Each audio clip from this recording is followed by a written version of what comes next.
فرمایا مرنے کے بعد نام عمل بند ہو جاتا ہے. مطلب جتنی نمازیں پڑھی، روزے رکھے، نیک کام کیا، لیکن فرمایا چند چیزیں ہیں جو مرنے کے بعد بھی چلتی رہتی. فرمایا وہ کیا ہے؟ فرمایا وہ نیک و صالح اولاد. یہ بیٹا جب تک نیکیاں کرتا رہے گا، نمازیں پڑھتا رہے گا، بیٹی جتنی نیک ہوگی، حجب و حیا و عفت میں ہوگی، فرمایا ثواب کس کو ملے گا؟ اس مربی کو ملے گا جس نے اس بیٹی کی تربیت کی ہے. اب ہو سکتا ہے تربیت خالہ نے کی ہو، ثواب اس کو ملے گا. تربیت ماں نے کی ہو، باپ یہ نہ سمجھے کہ مجھے ملے گا. تربیت کا ثواب اس کو ملے گا جس نے کیا کی ہے؟ وقت دیا ہے، اولاد پہ توجہ دی ہے. اور تربیت کے اصول پتہ ہونا چاہیے، ایک مجلس میں گنجائش نہیں ہے. فرمایا نیک اولاد. دوسرا فرمایا اگر کوئی اچھی کتاب لکھی ہے، جب تک کوئی اس کتاب سے ہدایت پاتا رہے گا اسے ثواب ملتا رہے گا. تیسری چیز فرمایا اگر کوئی اچھا ادارہ بنایا ہے، مسجد بنائی ہے، امام باڑہ بنایا ہے، جہاں پہ لوگ آتے ہیں اور انہیں ہدایت ملتی ہے، فرمایا اس کو ثواب صدقہ جاری ملتا رہے گا. دوسری چیز معصوم فرماتے ہیں جو بھی نیکیاں کرنی ہیں اپنی زندگی میں خود کر کے جاؤ. یہ نہیں کہ آپ وصیت کر کے جاؤ کہ بیٹا مر رہا ہوں، میرے اکاؤنٹ میں 10 لاکھ ہیں، غریبوں کو دے دینا، قضا نمازیں پڑھا لینا، قضا روزے رکھ لینا.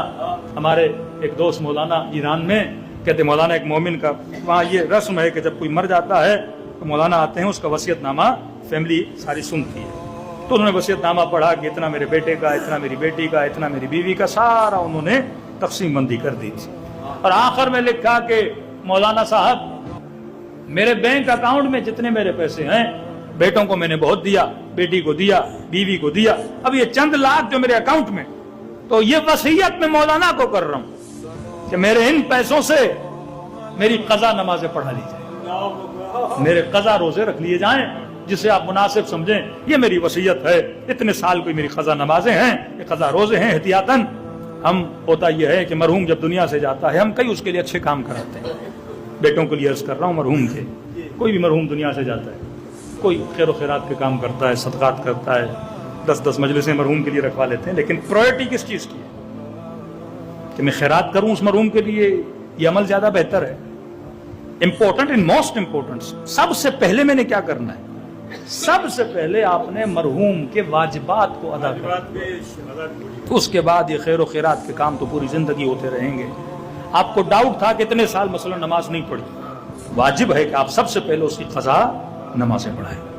آپ کو ڈاؤٹ تھا کہ اتنے سال روزے نہیں رکھے، تو واجب ہے کہ آپ اس کے روزے رکھوائیں. اب اس کی کنڈیشن یہ ہے اگر کوئی بندہ روزہ نہیں رکھ سکتا تھا اور اسی بیماری کے عالم میں دنیا سے چلا گیا تو وہ روزے قضا نہیں ہے. مثلا ایسی بیماری تھی کہ وہ قابل ہی نہیں تھا روزے رکھنے کے. کوئی بندہ پھر اپنا الزائمر کے مریض ہوتے ہیں جن کو پتہ ہی نہیں نماز کیسے پڑھنی ہے، روزہ کیسے رکھنا ہے، اور اسی 10 سال الزائمر میں تھا اور اسی بیماری کے اندر ہی مر گیا، تو وہ نمازیں قضا نہیں ہوں گی.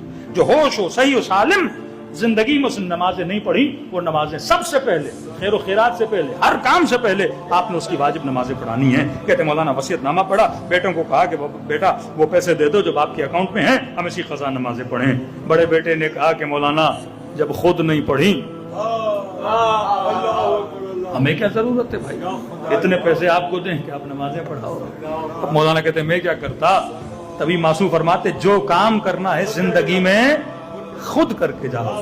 مرنے کے بعد مال ایسی چیز ہے کسی پہ بھروسہ نہ کیا کرو. اسی مال کے ذریعے سے ہم نے سگے بھائی کو بھائی سے لڑتے ہوئے دیکھا، مومن کو مومن سے لڑتے ہوئے دیکھا، بہن کو بھائی کو گالی دیتے ہوئے دیکھا، صرف مال کی وجہ سے. پیسہ انسان کو منافق بنا دیتا ہے. یہ پیسہ ایسا ہے کہ سگے رشتوں کو ایک دوسرے سے جدا کر دیتا ہے. کبھی رسول کے پاس جب 2 بیٹے آئے کہنے لگے یا رسول اللہ ہمارا باپ ہمارے پیچھے بہت زیادہ مال چھوڑ کے گیا ہے، یا رسول اللہ ہم نے بیٹوں میں بھائیوں میں تقسیم کر دیا، 2 گودام کھجوروں کے بھرے ہوئے تھے، یا رسول اللہ باپ کیونکہ اتنا سخی تھا اور اتنا مال چھوڑ کے گیا لہٰذا یہ 2 گودام ہم نے والد کے نام پہ خیر و خیرات میں دے دیے. رسول خدا کو گودام میں لے گئے کہ پورے شہر میں یا رسول اللہ ہم نے کھجور اپنے والد کے نام پہ بانٹ دی ہیں. رسول گودام میں جاتے ہیں کہ اللہ ایسی اولاد ہر باپ کو دے جو مرنے کے بعد باپ کے نام پہ اتنی خیرات کرے. کہتے رسول کی نگاہ زمین پہ پڑی، زمین پہ کھجور پڑی ہوئی تھی. رسول خدا نے کھجور اٹھائی اور بڑی حسرت سے کھجور کو دیکھا. یا رسول اللہ آپ اتنی حسرت کیوں کھا رہے ہیں؟ کہ جتنا مال تو نے دیا ہے وہ اس ایک کھجور کے برابر ہے. اگر وہ زندگی میں خود دیتا تو ایک کھجور کا ثواب اس پورے مال کے برابر ہوتا. ابھی جو دیا ہے وہ تم نے دیا ہے، یہ تمہارے کھاتے میں لکھا جائے گا. اس کے کھاتے میں ایک ہی کھجور کا ثواب ہے. ابھی آپ کسی مرحوم کے لیے مجلس کروا رہے ہیں، اس کا زیادہ ثواب اس کو ملے گا جس نے کرائی ہے، مرحوم کو اس کا تھوڑا سا حصہ جاتا ہے. تو فرمایا بہترین عمل جو زندگی میں خود کر کے جاؤ. اہل بیت نے جو کرنا تھا وہ خود کیا. معصوم فرماتے ہیں یہ 60-70 سال کی زندگی، اولا فرماتے ہیں جوان سے پوچھو زندگی کیسے گزری، کہے گا خواب کی طرح گزر گئی. بوڑھے سے پوچھو زندگی کیسے گزری، کہے گا خواب کی طرح گزر گئی. کہ یہ زندگی خواب ہے. آج اس مجمع میں 70 سال کے، 50 سال کے، 40 سال کے لوگ بیٹھے ہیں.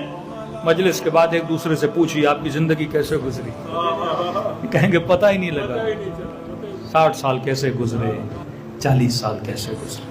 ہم وہ مسافر ہیں کہ کسی سفر کے لیے نکلے پر اپنی منزل کو بھول گئے، راستے میں ہی مشغول ہو گئے کہ ہم یہاں کرنے کیا آئے تھے. ہم دوسری چیزوں میں لگ گئے. ہم ایک ایسے سفر میں نکلے ہوئے ہیں کہ بھول گئے کہ ہم دنیا میں آئے کیوں تھے. فرمایا موتو قبل ان تموتو، زندہ ہو جاؤ اس سے پہلے کہ تجھے موت آ جائے، اس سے پہلے کہ خدا موت دے کے جگائے. فرمایا خود جاگ جاؤ. اور جاگنے کے لیے بہترین عمل نماز شب.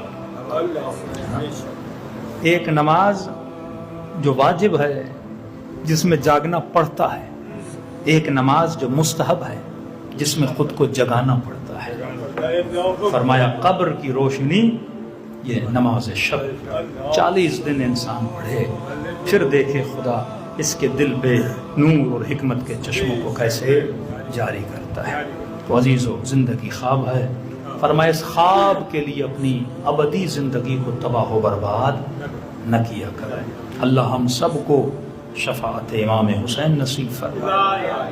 بہترین گناہوں کو مٹانے کا عمل توبہ کے آنسو ہے.